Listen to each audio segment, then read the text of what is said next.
Welcome to the Potter Discussion.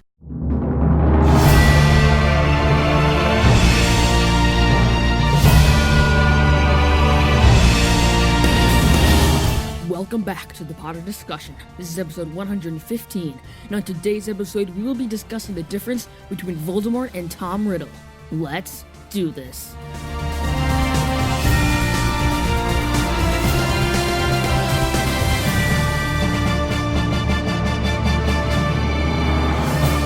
Hello, everyone. Thank you so much for joining me again today. Whatever day this may be, I thank you for joining me on it. Today, episode 115, a very fun episode. We are talking about Voldemort and Tom Riddle. So these two people are very different. Of course, they are the same person, but throughout the series, they were almost made out to be different. And today, we are going to be talking about that difference, what it means, and how it affects the story, which I personally am very excited for because I finally finished The Half-Blood Prince. Of course, if you didn't know that I am reading The Half-Blood Prince, that I am reading it, that I did read it, I was going through the part about Harry going into the pensive with Dumbledore and them seeing Tom Riddle Sr. and Tom Riddle Jr. and just really wondering, how could the boy from Wool's orphanage go from him, the boy who steals things, to Voldemort? Of course, it is throughout many years and many transitions and many spells, but Voldemort comes out of something very deep and very dark. So I think Voldemort is one of those people that really are set apart from the person that they were before. And the time that Tom Riddle made his last appearance at Hepzibah Smith's house, there we go. He gets the cup, he sees the cup in the locket, so he hoodwinks Hokey, that's funny, and he makes Hokey poison Hepzibah Smith's tea. And then Hepzibah Smith dies, he goes to her house, takes the locket and the cup, makes some Horcrux, and then he goes to Hogwarts for a job. Nope. Makes the Diadema Horcrux, and then that's it. He's made all of his Horcruxes. Well, not quite, but he's made all of his object Horcruxes that he knows he made. He goes down, and that is it. And he resurfaces as Voldemort. I will not drag this on because we do have stuff to get to, but this will be a very exciting discussion, and I am very excited for it. Again, before we start, I will remind you that the two links in the show notes below are still available, the SpeakPipe page link and the Google Form link for anything you want to hear or say on the show. You can also send me an email. My email is thepotterdiscussion@gmail.com. That is thepotterdiscussion@gmail.com for absolutely anything you want me to know, to put on the show, for you to tell me. So thank you for doing that in advance if you do, and let's get into this episode. Alright, so as promised, before we get into this discussion, we did have a Quizmaster episode last week, and there was a challenge question. So if you answer that challenge question, I will now answer it for you on this show.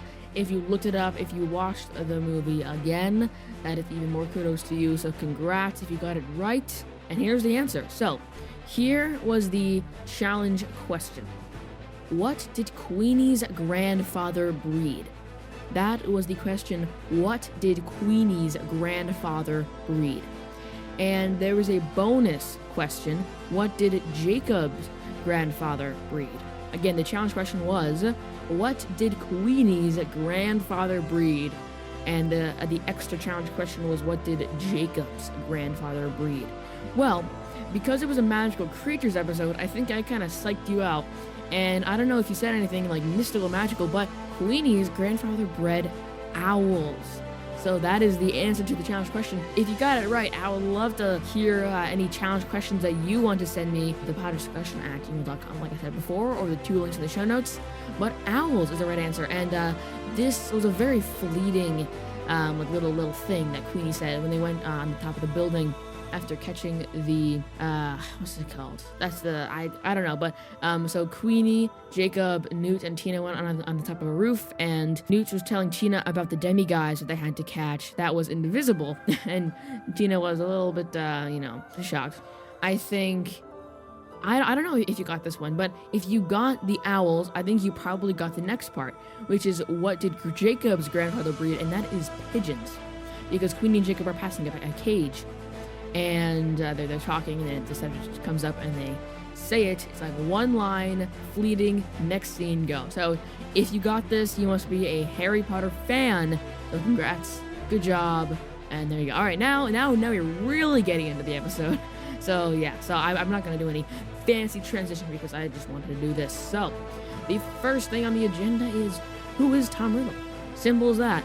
And I know we are starting off this with like a English almost assignment. Who is this? Who are you? What do you feel about yourself? But this, I think, is going to be very important, because if you don't establish who Tom Riddle is, we will not know who Voldemort is, and we will not know the transition and the steps Tom Riddle takes to get to a place where he is Voldemort. So I think Tom Riddle is someone we should start, and we can probably go from the time that we first meet him to the time that we last meet him, because I think around the point at Hogwarts, I don't know, it might be like 6th year, maybe 7th year, that he turns into Voldemort.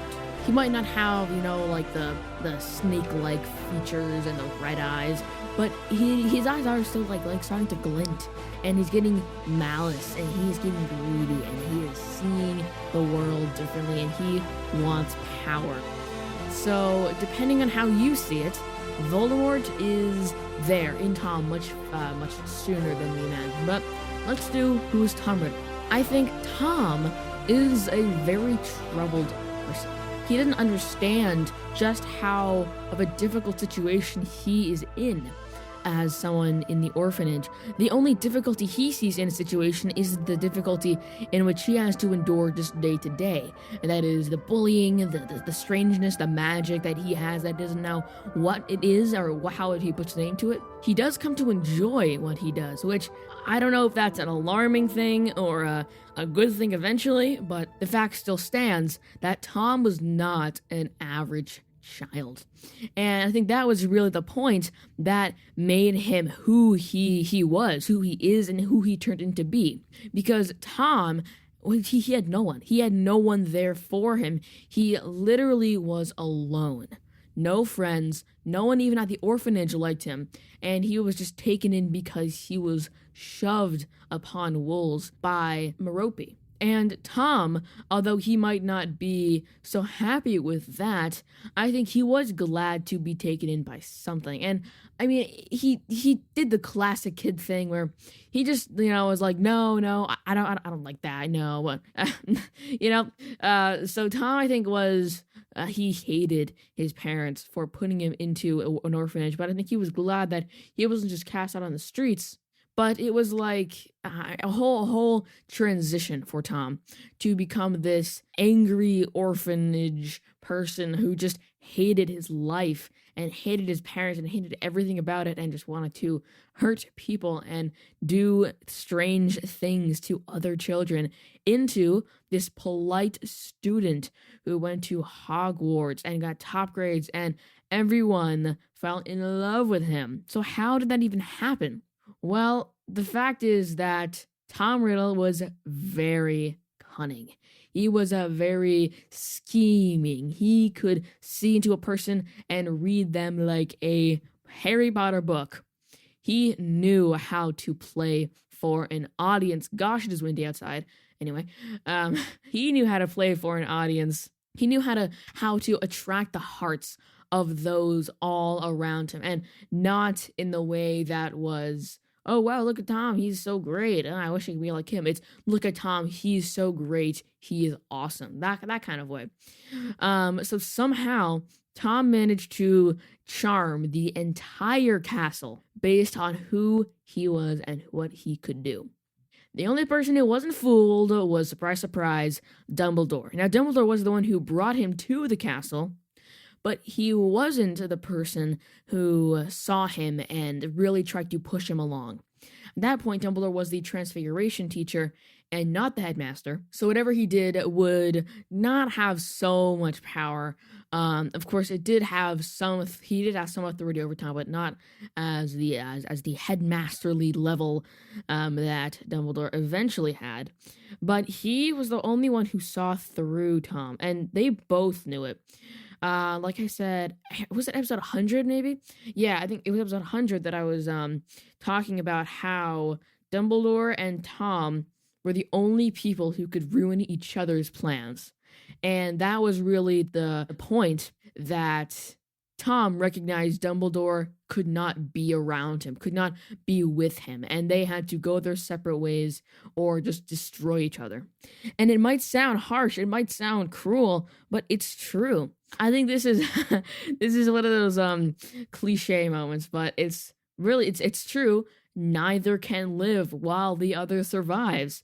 This is one of those Dumbledore and Voldemort moments. The prophecy, of course, is about Voldemort and Harry, but Voldemort and Dumbledore, I think, is where this prophecy is also drawn. They were the two figureheads of each other's operations, and they had to somehow dismantle the other. Of course, it was Voldemort who did that, but I think he did it, okay, I'm going to use a fancy analogy here. So, it's like two pictures on the wall.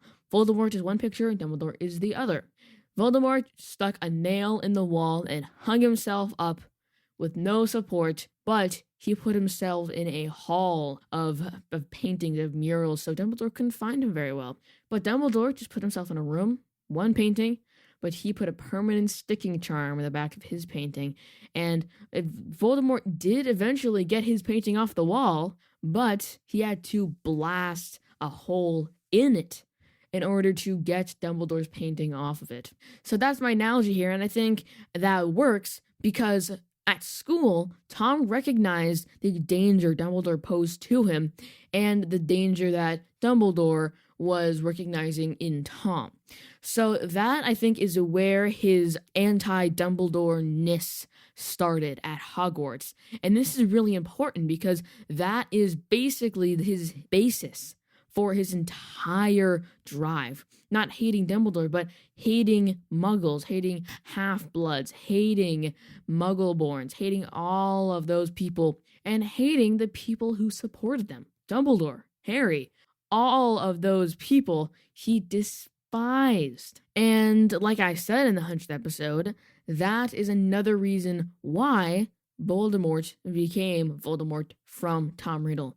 He wanted revenge. He saw the world. He saw a need, but he created that need in his own mind. He saw that the Muggles were overtaking the world and wizards were becoming less and less popular. And there was just deaths happening, and he needed to stop it. He needed to kill all the Muggles so wizards could take over the world. Of course, that was completely that's not sustainable at all because, of course, there are not enough pureblood wizards left to create a world of billions of people. But even if that is the case, Voldemort wanted to get rid of as many Muggles and Half-Bloods and Muggleborns as he could before he left the Earth. And I think that was something that he saw, and he was driven for that. I mean, 100% he needed that. So that, I think, is where the divide is, and that who's Tom Riddle. He is someone who sees himself and who sees the world and says, I can fix that. Of course he cannot, but that's besides the point. So that is, I think, a good base of who is Tom Riddle. Now I think we should move into Voldemort. Who is Voldemort? And this is going to be a very short answer. Exactly who I just listed. That is Voldemort. And that is where he fails. That's what Dumbledore recognizes. Voldemort is the same scared old boy who just cannot get over his own fears and his own petty greed and desire. That is who Voldemort is. And Voldemort he's apparently scared of nothing. He's scared of nothing. He fears nothing. But we know that's true. We know that he fears so many things. And, of course, they say that Voldemort, the only person that Voldemort truly feared was Dumbledore. And that's probably true.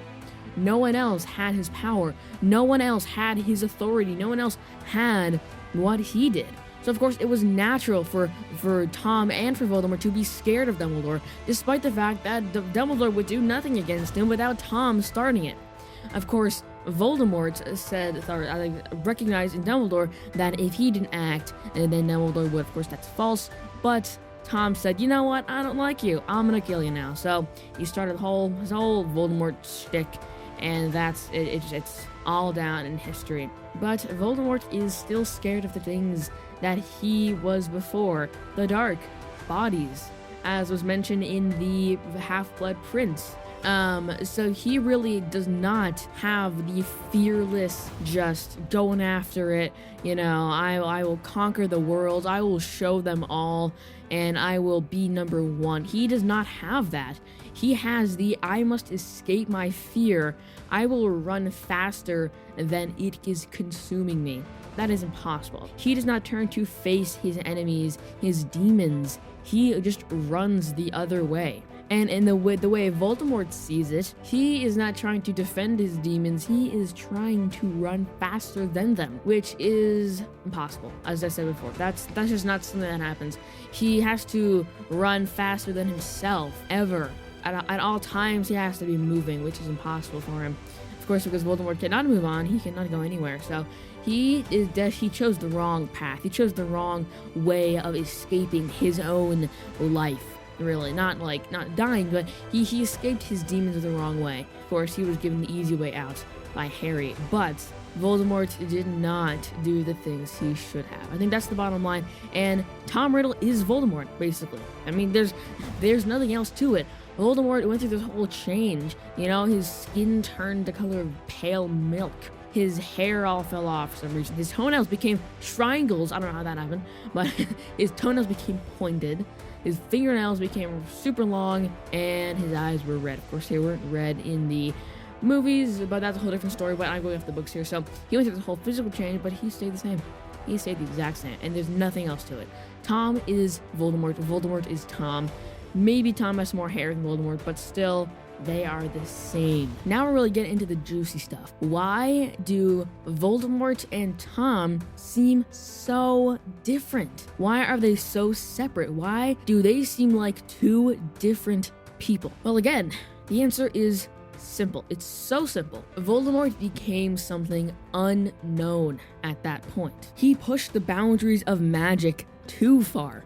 He showed the world that there is a worse place to go than already horrible. Voldemort became something that no one had ever even thought could exist. And Tom was this top student. Everyone loved him. He was just this awesome person, special services to the school. Every single person thought he was great. So those two people are nothing alike. I mean, absolutely nothing to an outsider. They see the Dark Lord who murdered many people, and they see the top student at a top school.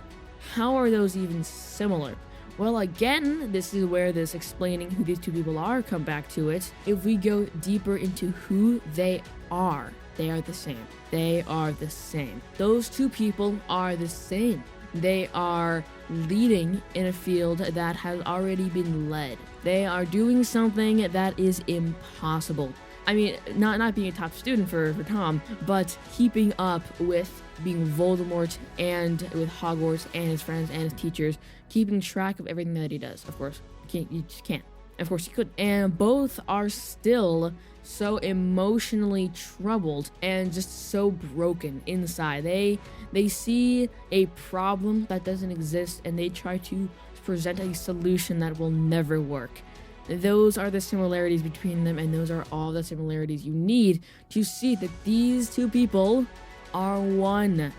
Voldemort is Tom. Tom is Voldemort. They are the same. There's nothing else to that. Like I've been saying, they are the same person. And this is really where this episode comes into a pickle. Why do Tom and Voldemort seem so separate? They seem so separate because they could never be together. They could never be the same person, and yet they are. They are the same people. They are one. They are with each other. And it is so hard to see. If we didn't know that they were the same person from the story, and we had Tom, we had Voldemort, we would not say they were the same. We would not say they're the same. Of course, now if we were putting ourselves in that mindset, of course we say, of course we would. But because we know that now, Tom might not have been a saint in the world, but he could not let go of his ideas. He could not let go of his dreams. He had to have the job. He had to have that person. He had to get the grade. He had to make friends with this person.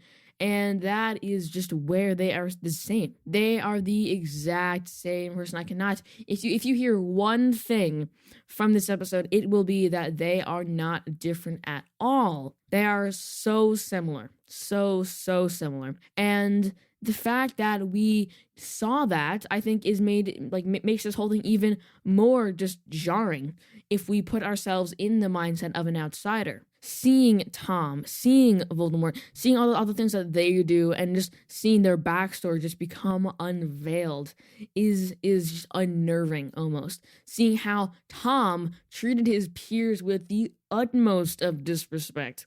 Only the people that joined him he would even remotely see as his equal. Of course, then that changed because, of course, Voldemort would never see anyone as his equal. He would just be stubborn and refuse it. But Voldemort is the same. Voldemort is just like that. No one is his equal. No one, he doesn't care about anyone. And in this scenario, I think Hogwarts, it's a mirror. So Voldemort is Voldemort, of course. Tom is Voldemort. His friends are the Death Eaters. They are the purebloods on his side. And everyone else at Hogwarts are the Muggleborns, are the Muggles, are the Half-Bloods. The teachers are the people trying to stop him, but he has them all under his spell, so to speak. These are two scenarios that I think are really similar. And Dumbledore, surprisingly enough, I don't think is Dumbledore in this scenario.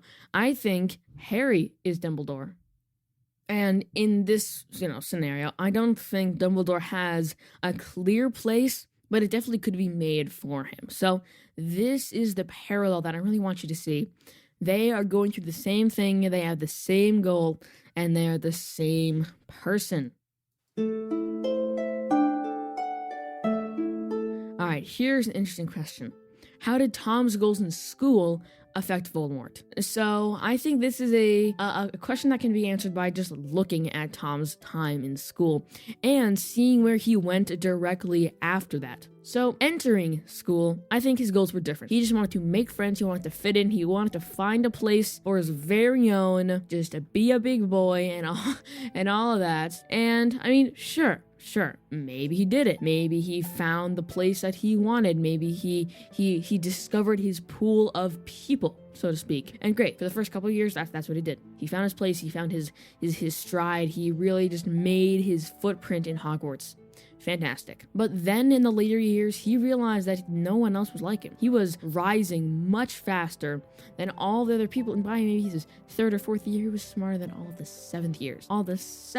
And Tom recognized that. But instead of someone like Dumbledore, who saw it and tried to use it in a good way, Tom saw it and he used it to his advantage. He let his power and his position go to his head. And it turned into not how can I succeed in Hogwarts, it became how can I be the best? How can I strive to even more than I've already gone? How can I go farther? How can I take this one step further? And he just kept doing that over and over and over and over. And by his 6th, 7th year, like I was saying, he wanted to be Voldemort. He knew that he wanted to live forever. He wanted to be immortalized. So he went on the search for Horcruxes.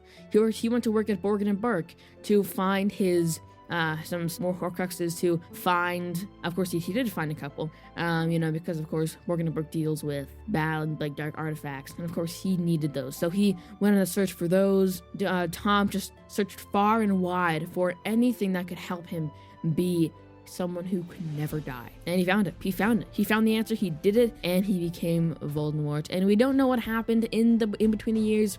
that he made his Horcruxes in the time that he became Voldemort, but we can only assume that he did some pretty nasty stuff because his toenails became pointed. I mean, scandalous. He must have done something crazy for his toenails to become pointed. I will never stop talking about this. Why? I'm not gonna go into it. I'm not gonna assume that it's plot convenience, that they needed to make Rave finds more scary, so they pointed his toenails, something like that. So that's what I'm assuming. Anyway, so how could Tom's goals in school affect his time as Voldemort?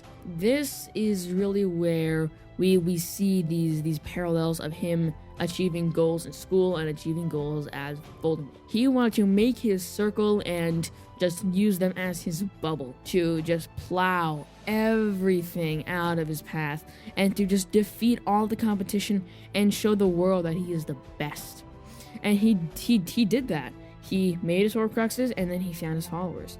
He appealed to the people who had never fit in, who needed a place to be, and who needed a leader to follow. He appealed to all those people, which was a lot of people. And they joined him, and then their kids joined him, and then their kids joined him, their grandkids, and then it was just this cycle of him building so much support. And I think he was at the height of his support when he killed Lily and James. When he killed Lily and James and tried to kill Harry, he was, if he had succeeded in killing them, I don't think he would have ever been stopped. I mean, he would have died of old age. He was 71 when he died, so it would maybe been like 20 years. So, I mean, it's a long time, but they would have been a Voldemortless world. But still, Voldemort made his way by killing, and he was at the height of his support when he killed Lily and James, and at the height of his support when he was attacking Hogwarts in later years. In which scenario he had more support, I don't know.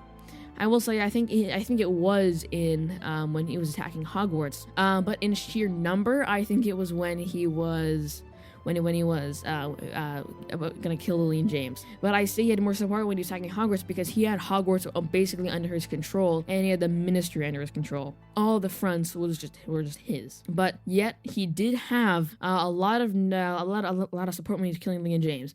But that is besides the point. So Tom's goals in school were just like everything that I just said. He wanted to make more friends. Well, he wanted to grow his following. He needed to be validated by others' support, and he needed to be seen as the best. And finding a group of loyal followers was the way to do that. So he did. So he found his group and he stuck to them, not for their own benefit, but for his own. And that's another parallel between Voldemort and Tom. He doesn't care about anything else besides getting himself further. He kills people like nothing. He sees humans as just dirt. They are nothing. He could utter a couple of words and he would never have to see that person again, and he would feel nothing. So that, I think, is the point at which we really see the end point. That is the end point of the parallels between Voldemort and Tom. They are the only people for themselves. They have one person that they want to promote, that they want to survive, that they want to succeed, and that is themselves. That is Voldemort's self. And that is the true, the one big overarching reason why they are the same. They don't care about anything. They don't care about anyone. They care about themselves, about escaping this trouble, about killing that person, about creating this distraction so they can get away, creating this Horcrux, surviving longer so Voldemort can be happy, stealing that so Tom can feel cool about himself, to feel good. That's it. I mean, that is basically that is the episode. That is, I think, a good place to end it, because that is the place that we see the biggest parallel. So thank you so much for joining me this episode. We are finally getting the first snowfall of the year. You know, I like these end parts of the episodes because I never talk about like the snow outside in the beginning. So super snowy. The plow has been going back and forth all the time I've been recording, and it is coming down in sheets. I cannot see across the street. I usually can. I cannot see across the street. It is so just like the snow is just coming down crazy, and we're supposed to get a ton. This is our first kind of like big storm of the year of the season. So now, oh my gosh, now so many noises are happening. Oh gosh, I'm glad I finished recording. Glad I finished recording by the time all this snow is happening. But yeah, the snow's coming down. It has been lovely to look at it while I've been recording. Oh, bird, cool. And that's wow. Now you are just seeing this whole different side of me. But that's why I said there was so much wind, because it was just the point where the snow is going at like maybe like 30, 40 miles an hour, just zooming across my window. I'm lucky enough to record by a window. I record at my desk, and I put down my microphone stand and everything, and it's super cool that I can see outside and I can get inspiration from what I see. So great. Thank you for listening to this episode. Yeah, I mean, that's pretty much it. Again, I would love to hear your challenge questions, so if you send them to me at thepotterdiscussion@gmail.com, that is thepotterdiscussion@gmail.com. That is it. Thank you for joining me. As always, remember, happiness can be found even in the darkest of times if one only remembers to turn on the light. See you later.